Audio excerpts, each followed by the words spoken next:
Les activistes des organisations des droits humains de la province de la Tchopo, réunis en synergie, recommandent au vice-premier ministre, ministre de l'Intérieur, de rappeler à Kinshasa et remplacer l'unité du groupement mobile d'intervention surnommé par la population Ouaoua. Il invite au même moment les autorités politico-administratives locales à se mobiliser pour assurer la première mission de l'État, celle de protéger la population contre toutes sortes de violences. Ils l'ont fait savoir au cours d'un point de presse tenu le jeudi 19 septembre 2024 au centre d'accueil Saint-Charles, ici, dans la commune Makiso. Cet échange intervient après avoir analysé la situation sécuritaire dramatique qui sévit ces derniers jours dans la ville de Kisangani. À cette même occasion, il condamne fermement les violences policières sauvages devenues systématiques, en particulier dans l'unité du groupement mobile d'intervention Est déployé dans la commune Kabondo. Suivez les recommandations lues par le professeur Alphonse Maindo. Nous lui demandons donc qu'il puisse rappeler à Kinshasa cette unité du GMI, donc le groupement mobile d'intervention, et la remplacer par une unité nouvelle, plus respectueuse de l'éthique du fonctionnaire et des droits humains. Qu'il puisse désormais sanctionner aussi administrativement les commandants des policiers et auteurs présumés de violations répétées et grave au nom du principe de la responsabilité des chefs. Comme ça pourrait décourager les hommes qui opèrent sous ces commandements-là. Deuxième recommandation, elle est faite donc au gouverneur de province et en qui nous demandons qu'en intelligence avec les maires de la ville, les bourgmestres de communes et les comités de sécurité à la fois provincial, urbain et communal, qu'ils puissent donc se mobiliser pour assurer la mission première de l'État de protéger la population contre les violences délictueuses, mais aussi policières, de manière à éviter les recours à la violence privée. C'est ça le sens de l'État.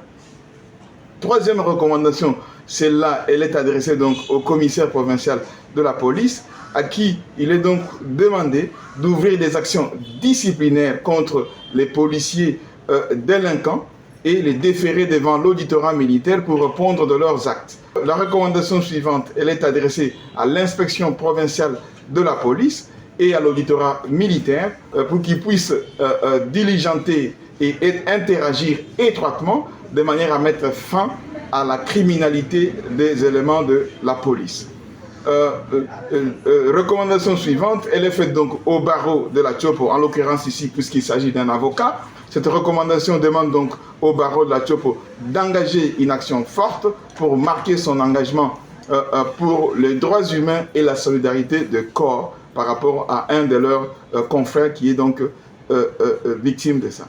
Et l'avant-dernière recommandation est adressée donc à la population donc de Kisangani, à qui il est donc demandé de dénoncer toutes les violences, y compris les violences policières, dont elle est victime auprès des autorités compétentes, dont le Conseil national, le Comité national des droits de l'homme, dont on a une représentation provinciale ici, et des organisations de défense des droits humains pour un suivi approprié. La dernière recommandation est adressée aux organisations de défense des droits humains et aux mouvements citoyens pour qu'elles puissent mettre en place une task force donc chargée de collecter, de documenter et de rapporter aux instances compétentes les violations des droits humains et les violences policières en vue de lutter contre l'impunité et de garantir la justice et la réparation pour les victimes.